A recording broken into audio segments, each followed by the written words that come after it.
Today. Really appreciate your willingness to do this. We do hearings like this, sort of listening sessions, when as smart as Senator Smith is and is engaged, neither she nor I nor other, and Senator Cortez Masto checked in, will be asking questions. We just want to do listening sessions. It's something we all could do better, I'm sure, as elected officials, is listening more than talking. So thanks to the three of you for joining us.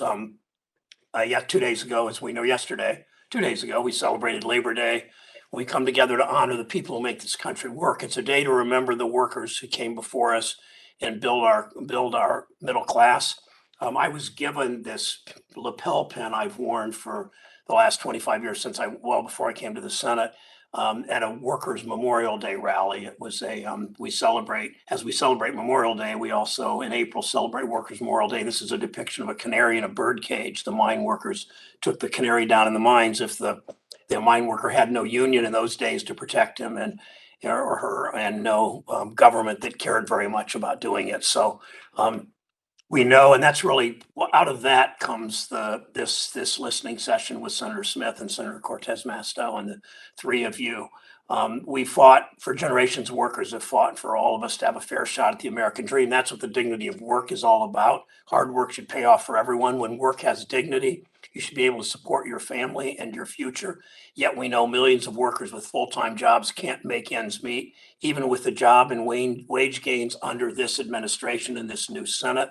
Corporations and their allies talk about workers as liabilities to our economy instead of talking about workers as the foundation for our success as a nation. When workers are forced to find ways to make up for the gap between what they're paid and what they should earn, what are they left with? And they're left with debt products that are well designed, transparent, and regulated can help workers pay off an unexpected car repair, or help with a grocery bill, or cover a medical expense. But in reality, these products often not well designed. They're not well designed for the debtor, or they're rarely transparent. They're not well regulated. It leads to more debt, more financial instability for workers who far too often are not paid a living wage. We've discussed in the Banking, Housing, and Urban Affairs Committee the impact that predatory payday lenders have on working families. Today, we're here to listen to the stories of the impact on three workers across the country and some of these newer consumer financial products.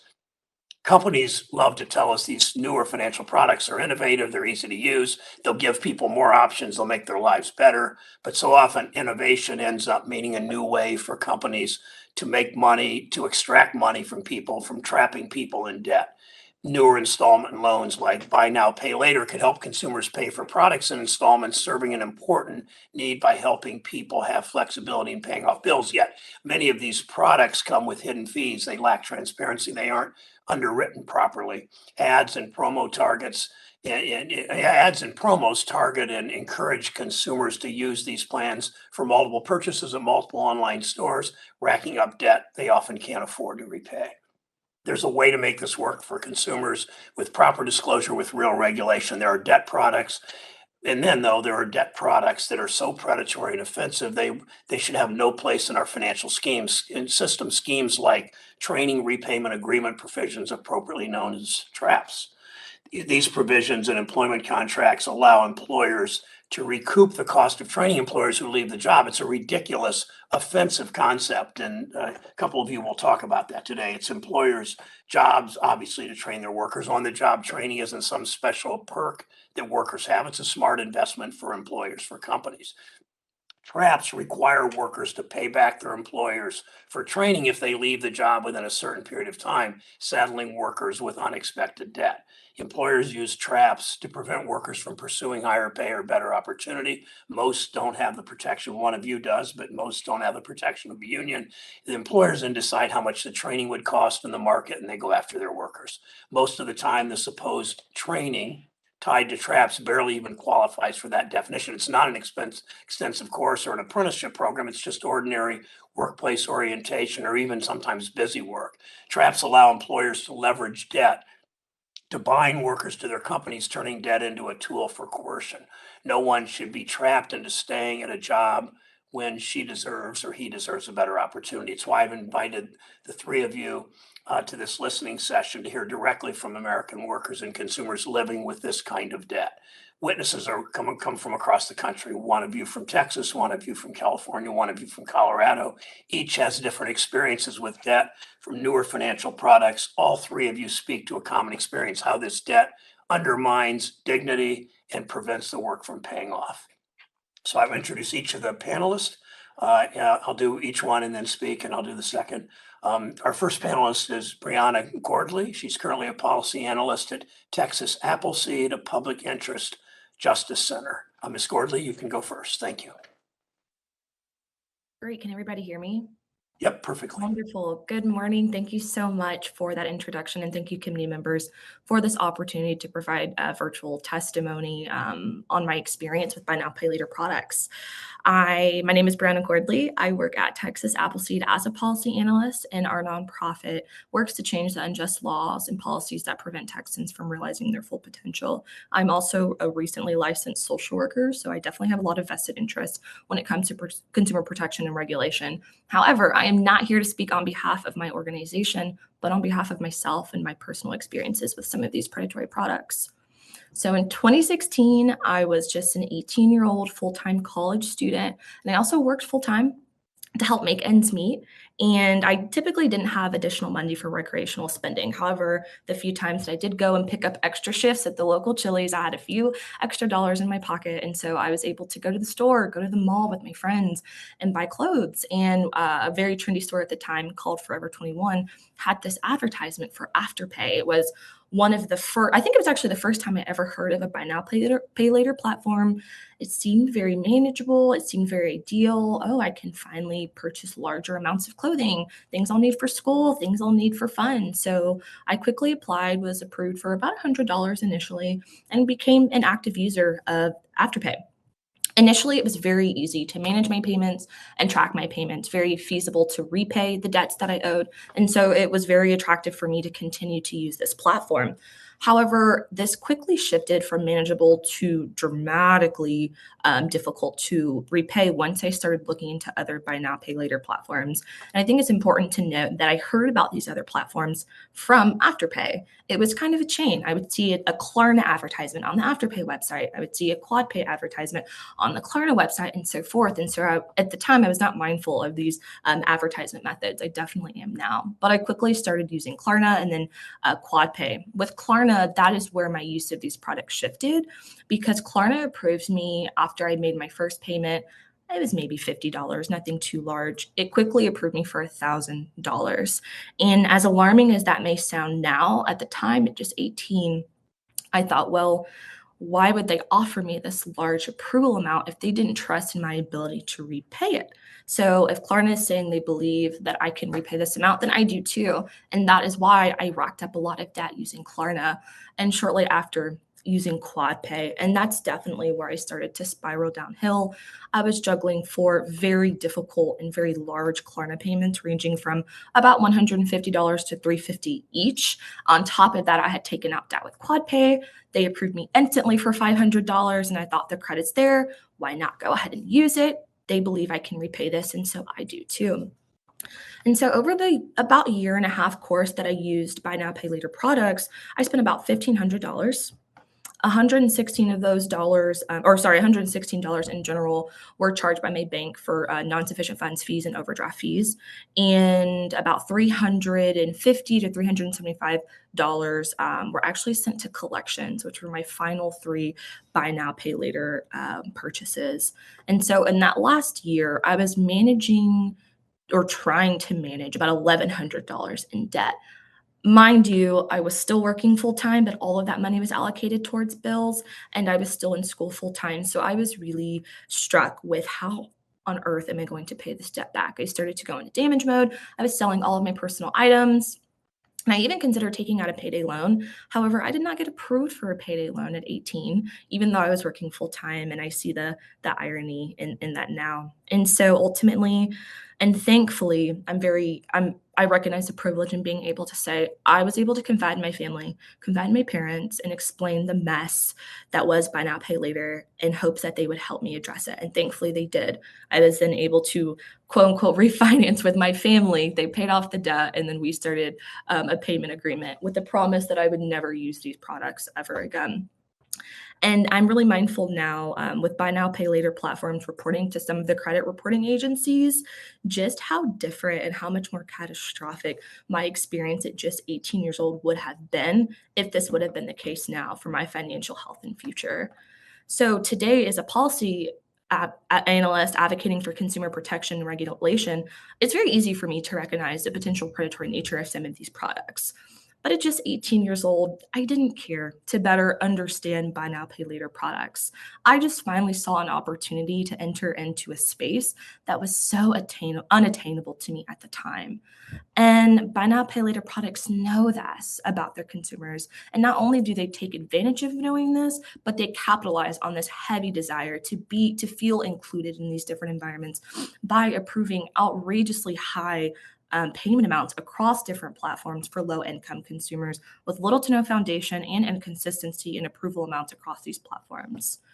And so when I think about moving forward, like you mentioned, Senator, I'm so aware of how many people are living paycheck to paycheck. I was one of them and are unable to meet even their most basic needs, let alone have additional funds for whatever they see fit to use. So I truly understand why these products are so attractive because they attracted me. And at first, using just one buy now, pay later platform, one purchase at a time, it is manageable, it's trackable, and it's feasible. So this model can work for people. I definitely recognize that. However, as the number of purchases across multiple buy now, pay later platforms increased, my inability and feasibility to repay decreased, and I was quickly spiraling downhill. And so as I look back on my experience, I see now that well, a few things. I see what would have made a difference would have been to have a better or more clear understanding of what I owed and when. Ultimately, it would have been best to have the money to pay it, but that's a different story. And I also want to recognize that I understand and wholeheartedly believe in personal accountability for the very conscious choices that I made at 18. But accountability and responsibility should be, they must be a two-way street between consumers and businesses. And I just truly urge the committee to consider how these new and evolving fintech products such as buy now pay later can, whether intentionally or not, truly harm the most vulnerable of consumers and really trap them in debt, immense debt, before they've really had a chance to live their lives. So just thank you so much for being given this opportunity to tell my story, and I really appreciate it. Uh, Thank you, Ms. Gardley. Thank you for, Ms. Gardley, for your comments, for your insight, and for your willingness to tell your story in public like this. Thank you so much. Brianne Scally is from Belmont, California. She hopes one day to run her own animal shelter. Ms. Scally, thank you for joining us. Thank you, guys. Um, Thank you so much for the opportunity to share my story with you guys today. My name is Brianne Scally. I'm 25 and I live in Northern California.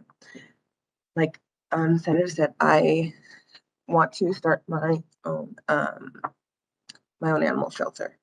And so today I'm here to talk to you about my former employer, PetSmart.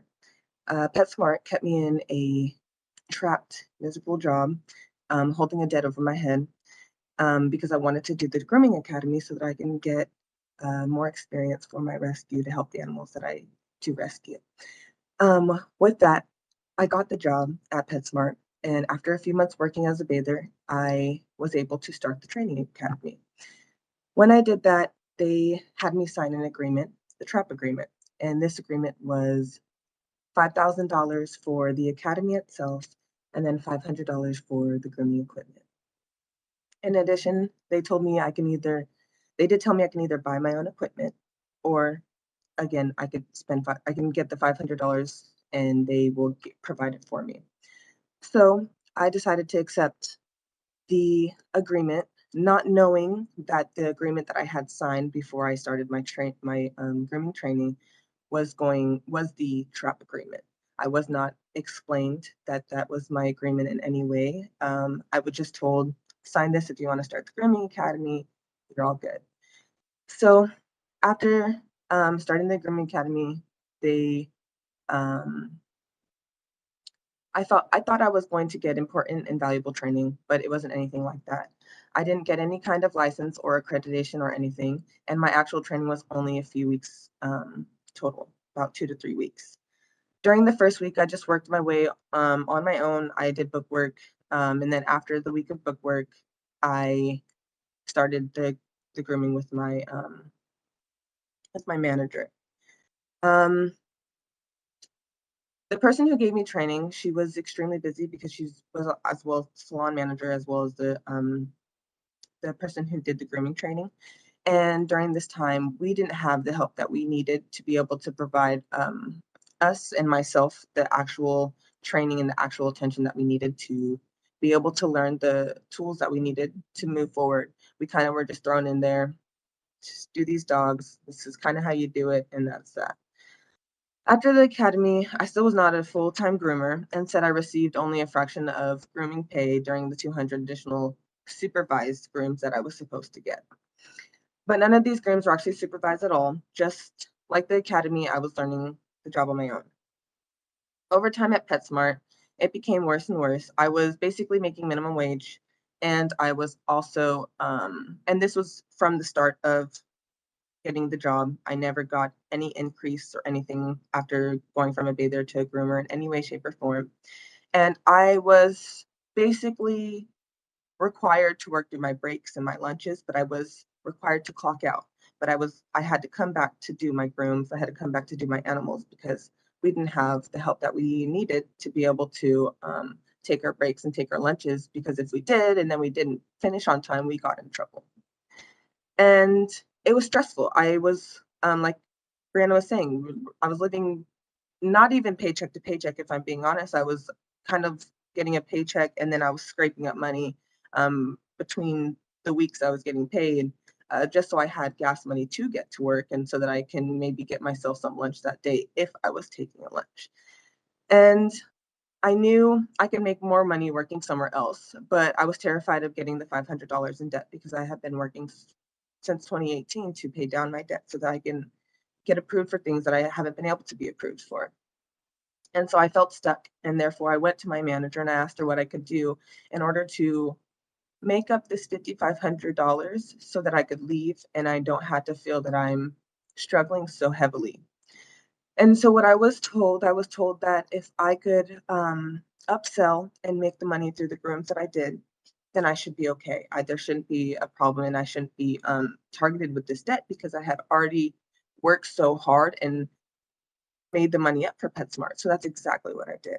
I was taking extra dogs. I was calling people to see if they wanted to come in. I was upselling the products to see if they wanted to spend another $25 just so I could add that on. And I made up to $6,000 plus for PetSmart. And so when I did that, I thought I was going to be okay.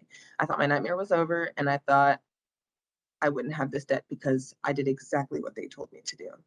Well, a few months later, they they targeted my credit. They put $5,500 on my collections. And I never received any paper notice. I didn't even know I actually had the collection until I think a month or two later because I like to do checks on my credit report. And during this time I was doing it every like few months. Now I do it very, very often. But yeah, I was just checking my normal credit check and I saw that my points had gone down tremendously. And I was so confused because I know that I haven't applied for anything or any credit card. I haven't done anything to make sure that I don't get any extra debt because I know I can't pay it yet. And when I went into my credit report and I saw that, I just I called them, I called my collection. I actually had to physically call them and ask them for the collection notice. And it took me calling them 2 times in order to actually receive that notice. I was really sad to see that I had that $5,500 because I have been working so hard and I didn't realize that PetSmart really was going to trap me the way they did. And so after that, I just came to you guys and I've been doing what I can so that I can tell the world what happened. And so other people who have gone through this or experienced the same thing can possibly speak up as well, because I don't think it's fair that people are doing all this work and you're going to these places so that you can expand your knowledge and so that you can grow, and they don't want you to actually grow. And so that was my story, and I really appreciate you guys for sitting down and listening to me today.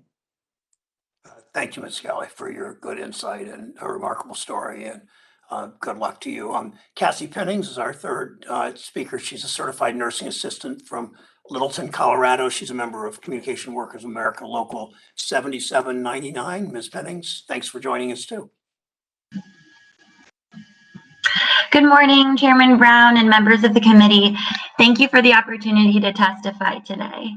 My name is Cassie Pennings, and I'm a registered nurse and a proud member of CWA Local 7799.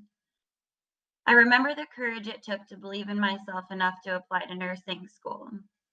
For me, nursing isn't just a career path, it's an identity. It's who I've always been. It's coming home. As I entered the field of nursing amidst the COVID-19 pandemic, veteran nurses apologized to me on behalf of the state of the profession and assured me it wasn't always like this. One of the worst shifts I've experienced occurred when I had been a nurse for just 11 weeks. As a part of the new grad program, we are promised to be paired with a nurse mentor who will stay elbow to elbow with us for at least the first 12 weeks. But on this shift, my mentor was preoccupied with multiple emergencies, leaving me to take care of my 5 patients alone, each of whom required high levels of care. I remember feeling like I couldn't be physically in enough places at once. And then I received an ICU admission. I was running to one patient's room, checking one task off the list, and running back to attend to another one of my 6 patients. By the time I was able to prioritize spending more than a few minutes with my new admit, who was elderly, confused, and incontinent, I realized he had been laying in his own urine with a fresh spinal incision fueled by valuing profits over patients. This was just under 3 months into my nursing career. In describing the shift to my manager, I expressed, it was not safe for the patients, it was not safe for my license, never again. Nonetheless, patient ratios continue to increase. As the injury the pandemic has left on the field of nursing persists, the responsibility is continually placed upon the worker. While walking an average of 6 miles every shift, I still struggled with crippling feelings of guilt when the limitations of staffing made it impossible for me to deliver the basic care these human beings deserved. I learned this was moral distress, a precursor to burnout, yet we continue to ask why the nursing shortage persists. Despite being one of the most profitable healthcare systems in the nation, my former employer responded to cries for help from the front lines with breakfast burritos and free water bottles.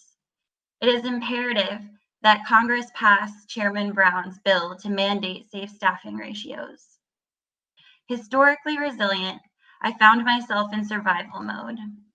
It took everything I had to keep my space clean, exercise, and feed myself. Rather than advocating for my fellow healthcare workers and patients in forums like this, I had to turn down opportunities because the healthcare system had successfully oppressed me, a labor activist. The hospital's greed and neglect forced me to leave this summer, but that same greed made it almost impossible to leave. Leaving my job felt like exiting an abusive relationship. The only way to get a job as a new nurse in a hospital is to enter a new nurse residency program and sign a financial contract with no sign-on bonus. As a result of my choice to remove myself from this situation, I am now indebted $7,500 to the hospital because of a training repayment agreement plan, ironically, TRAP for short. That's 2 months of my salary. That's more than 6 months' rent. Suffice it to say, we certainly did not receive $7,500 worth of benefits through the program.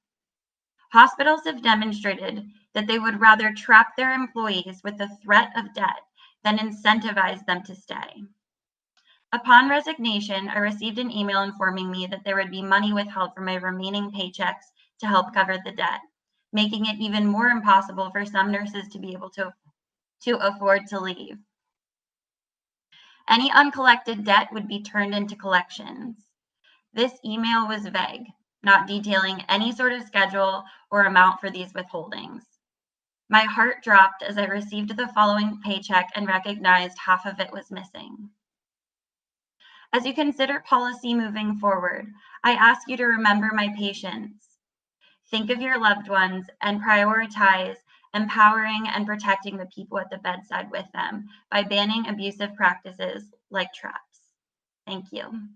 Thank you, Ms. Pennings. The stories of all of you from all of you really make clear why there's a worker shortage, because the way employers are compensating or treating people at work and are so often trapping employees in debt. So thank you, all three of you, again, for joining us today. Your stories are important for my colleagues and me to understand as we consider how debt undermines the dignity of work. So thank you for speaking out, helping us establish this record. Senator Cortez Masto, Senator Smith and I will benefit, but so will other members of the committee as we relay your comments to them. So thank you, and stay in touch with the Banking, Housing, Urban Affairs staff and with me, and we want to find ways to work together. So thanks so much to all of you.